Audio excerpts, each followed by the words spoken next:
What is going on, guys? It is Tony K, Urban Girl Scout Media, living the dream as always, and preparing to go off the rails a bit about ESPN.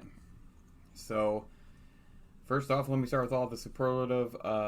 If you like what you're hearing, please comment, subscribe, rate, review, share, like, whatever it is that the social media platform you are interacting with me on through. If you like this content, let me know. If you don't like this content, let me know. It does help the algorithm quite a bit. Let's go ahead and jump right into this topic for this Off the Rails. So if you haven't really heard over the past couple days, there's been a bit of a firestorm going on at ESPN. Rachel Nichols last year was secretly recorded with audio, where she and a representative from LeBron James's PR team, I believe his name is Adam, they have a conversation, and Rachel expresses her frustrations that Maria Taylor was picked over her to host the finals. And again, this came out last year. We are now at our second NBA Finals, I believe, since this was made. And the comments really generated a storm because of a few things. One, Rachel Nichols is white, Maria Taylor is black. Two, Rachel Nichols does say that it was a diversity selection, and it's because the companies had a terrible track record with diversity that they made that selection. So there, and it's just crazy. So Rachel Nichols has been taken off of the finals for this year. She went on The Jump this past Monday, and in one of the most awkward TV segments I've seen on ESPN in a long time, they had her apologize for all of about 15 seconds, and then Kendrick Perkins and Richard Jefferson talked for a few minutes and really took over, while Rachel just sat there listening. Maria Taylor, part of the controversy around her right now is she's a up-and-coming superstar in this business. She's got a lot of skill. Same with Rachel Nichols, a lot of skill, very good work, great track record, things like that. Maria Taylor is on the opposite end of that, where she's coming into the business, and she's coming in for her first massive payday. There's reports that she's in contract negotiations with ESPN, where she's looking to get, quote-unquote, Stephen A. Smith money, which is somewhere in the neighborhood of $8 million. It's a lot of money per year. And I personally think she's better than Stephen A. Smith. I do. Stephen A. Smith is paid to be a gas bag. He's not talented. He is paid to be a gas bag. He literally goes out and roots against teams and then calls himself a sports commentator of any sort. Whatever. So, there's just a whole bunch to unpack, like I said. And we're going to attempt to do that here. First thing is, what Rachel Nichols said was, it was kind of similar to what Jalen Rose said a few weeks ago. I haven't posted this recording because I just wasn't sure if it was right. But when Jalen Rose called Kevin Love the token white guy on Team USA basketball, you can say something that's factually correct, but situationally wrong. And I think that's what happened. I do believe that what I've read is that Rachel Nichols had it in her contract that she would be hosting the NBA Finals. And the audio, she doesn't really fan flames towards Maria Taylor, in my opinion, as much as towards ESPN. It's unfortunate that Maria Taylor's the one who gets the brunt of this blame of what Rachel is talking about, but she's talking about how ESPN's diversity track record's been terrible. She did call Maria Taylor a diversity decision. I don't know that for sure. You can definitely make a good argument for it either way. But I think what she was saying about the company's track record is very relevant and pretty important. ESPN, they're a terrible fucking company. when it comes to social justice or social issues, for that matter. They are very slow to respond. They are insincere. And if we want to believe Rachel Nichols in a moment where she doesn't know she's being recorded and she's talking to someone about these guys, she kind of basically calls them Trump supporters hiding in the shadows. Now, there's a lot more to it than just that, but that is kind of how it comes across. For the record, ESPN did punish some people from this. Well, actually, they've only done two things. They kind of downgraded Rachel Nichols' role with the NBA Finals to what it is now. And they also suspended the producer who recorded the conversation and who happened to be a friend and part of Maria Taylor's social media production team. They suspended her, I believe. And there's a lot of stuff here to unpack. I keep saying that. So here we go. First, I think Maria Taylor is in an incredibly unique spot right now. Because her contract's also up during the NBA Finals. So she will likely get paid Stephen A. Smith money because ESPN does not want this to look the way it's going to look. So, Maria Taylor, if I was her, I'd hold out for it. You've got everything you need to win this fight. And whether she likes or dislikes what Rachel Nichols did, I do believe that there might be some truth that ESPN may step back and say, if our demographic looks a certain way, maybe we want our hosts to look a certain way. I'm not saying that's a racism issue. I'm saying that's a business tactic that's likely used. I'm sorry, guys, but why do you think that people that look very much in line with what you're watching are always on what you're watching for these shows? Like, they wouldn't have a bunch of guys hosting The View, would they?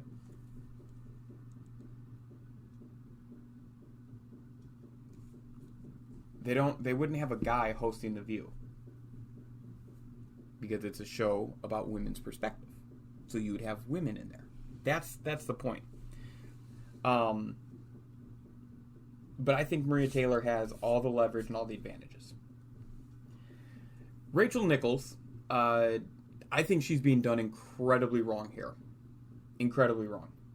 If there was verbiage in her contract that she was to host the finals and they backed off and reneged on it, well, then that's an issue. She is a woman, and if you take the skin color out and you just look at the fact that it's two women, that company, that industry, sports media, very much a guys-driven boys club when you get to where she's trying to go. So I don't blame her for being a little protective, being a little ambitious. Really don't blame her. I don't know if I would have used the term diversity higher, but she also had her privacy invaded and violated. There's an ethics issue there that, like, we talked about it with Julio Jones, and I think I talked about it just a little bit last year when this all went down. Because, again, this happened a year ago. It said an article came out by the New York Times or Post or whatever this week, and they rehashed it. I really believe Rachel Nichols has a point to make that her privacy was invaded and violated. Ethically speaking, that producer should not be able to work again in any kind of social media or sports media aspect. She violated an ethical rule of the business. Like, that's pretty serious in my opinion. And I think that because of the fact that we're talking about race, and we have a white woman and a black woman, that ethics and the dynamic at ESPN of what they're creating really gets lost in all this. People just want to focus on, well, Rachel Nichols she's a racist. That's the flavor of the week, is Rachel Nichols is a racist. She is not a racist, guys.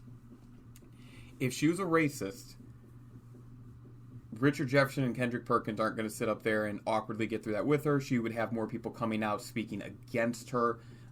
this would be a much different look. Think about when other people who've been accused of being a racist have had that happen and some of the media response. I'm not saying her words were great, her delivery was poor, but again, think about how you guys talk in your daily lives. We all have two different ways we talk, professional and non-professional. Some of us have more, but at bare minimum, you have the two. So when it's professional, maybe you don't curse as much.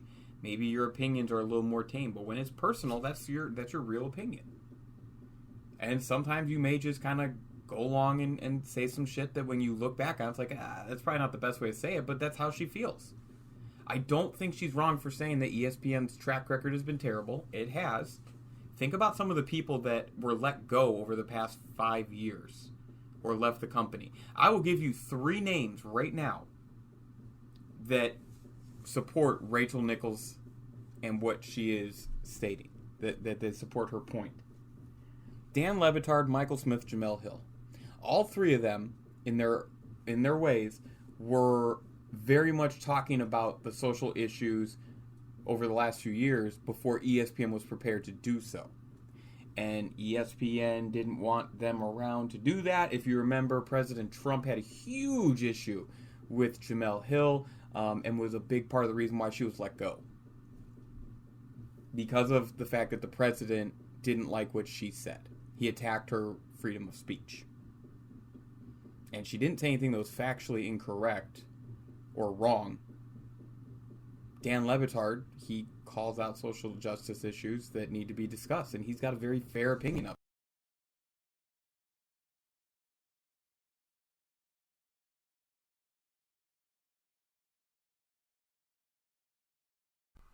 But for some reason, it's just, they weren't allowed to at the time, and now ESPN's ready, and as long as it benefits us, right?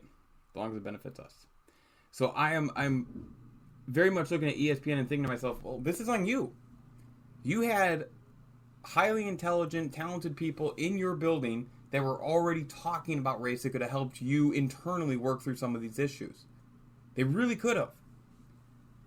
And then, this happens a year ago. They sit on it. They literally sit on it. It causes this little frustration within the company because, a prominent white woman was allowed to say something that's perceived as a racist slight, and nothing happened. Well, the low-level black female producer was punished. This is a weird story. I put a lot of the blame on ESPN. They pitted these two against each other. They go and read some of the stories. Listen to some of the radio shows that they're having former ESPN talent on it, and listen to what they're saying. It's also funny because ESPN now has perhaps one of the toughest spots that they've been in a long time.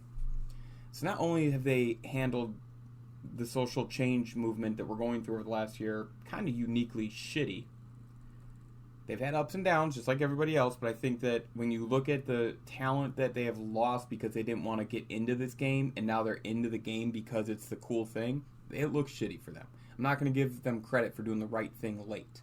That's bullshit.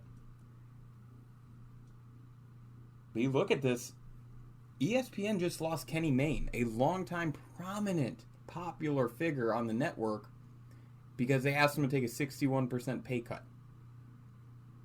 Or a 60% pay cut, something like that, right? Now, Maria Taylor is asking for a huge raise.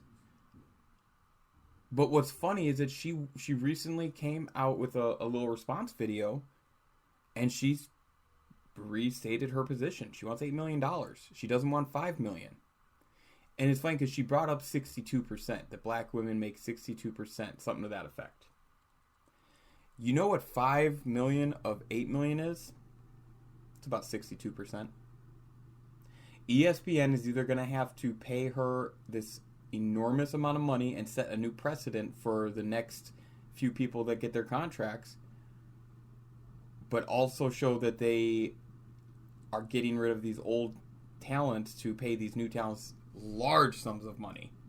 Or they let Maria Taylor walk and they run the risk of very much losing two of their absolute best female sports personalities, but also I don't know if they could walk away. If Maria Taylor leaves, I don't know if they can walk away from that, they being ESPN, without people coming down on them saying that they're racist. I just don't believe that ESPN, a company that has shown time and time again, they're very scared of what the public thinks of them. They're very aware. They have their ears up. They are almost as bad as Kevin Durant and some of these other celebrities that are, their ears are up to everything that's said about them. ESPN's right there. They are right there. This is a unique situation. I think ESPN has to pay Maria Taylor. She is very talented. I actually would give her $8 million over Stephen A. Smith. I don't think Stephen A. Smith is as talented as an $8 million personality, but that's me. But this is guys, this is going to be a big moment, not just for ESPN, but for society. I mean, there are some dynamics at play here, and if people start paying attention to the shit that Rachel Nichols said when she was talking about the diversity history that ESPN's been so shitty with, the people who remain in the shadows that are, maybe not great human beings, man, think about that. Think about that. There's a lot of things that ESPN's going to have to deal with. And it's always going to have this shadow over it. Or this cloud hanging over it. And that cloud is going to be that they had some of the most talented people to speak on these issues in their building. And they let them go because they weren't comfortable letting these people talk the way that they were successful talking about them. So instead, they let them go. They waited for a person to be killed in the streets and have it recorded. And then they decided, okay, now we're ready for everyone to start talking about this. That is what happened. And meanwhile, behind closed doors, they still tried to pit their employees against one another. Executives probably didn't take much of a pay cut. That'd be my guess. You can find a whole bunch of shit that ESPN staff and talent took pay cuts during the pandemic. Curious what the executives did. So this all kind of sums up my whole theory about ESPN. I'm kind of done with them. After Dan Le Batard and his show left, I really became frustrated with ESPN. And if what Rachel Nichols is saying about the people behind the scenes, their diversity track record is on full display. You can go look at it. I don't know what constitutes wins and losses, but historically, they check boxes. They don't actually genuinely look at the person. They look at how to check a box. Take that for what you want. But I really don't give a shit for ESPN, because if what Rachel Nichols is saying is true, and everything else going with it, really what they're doing, and what they did to Rachel Nichols with making her apologize, and then Richard Jefferson and Perk talking and all that, it's just pandering, and I have no respect for that. I don't give credit for doing the right thing late when you're doing the wrong thing first. And I definitely don't give credit for pandering. In no way, shape, or form. And that's what this feels like. It feels like ESPN could have done this a lot cleaner and with a lot less drama. They pitted these two against each other, and yes, Rachel Nichols made some comments. But is her saying that she got bumped because they needed more diversity when there might be some proof that they've had diversity issues, is that necessarily wrong to where she should be considered a racist? Or is that, and I'm asking here, I'm not trying to lead anyone, but I'm saying, is that necessarily wrong where she should be considered a racist? Or should we do our research on both what she said and who she is and then make a decision? Because one individual comment does not make a racist. It is a behavior, it is a habit, it is an attitude, it is a mindset. And I have a real hard time believing that Rachel Nichols would survive that long covering that sport as much as she does, which is primarily a black sport with the athletes, and how much she interacts with them, I'd have a real hard time believing that's who she is.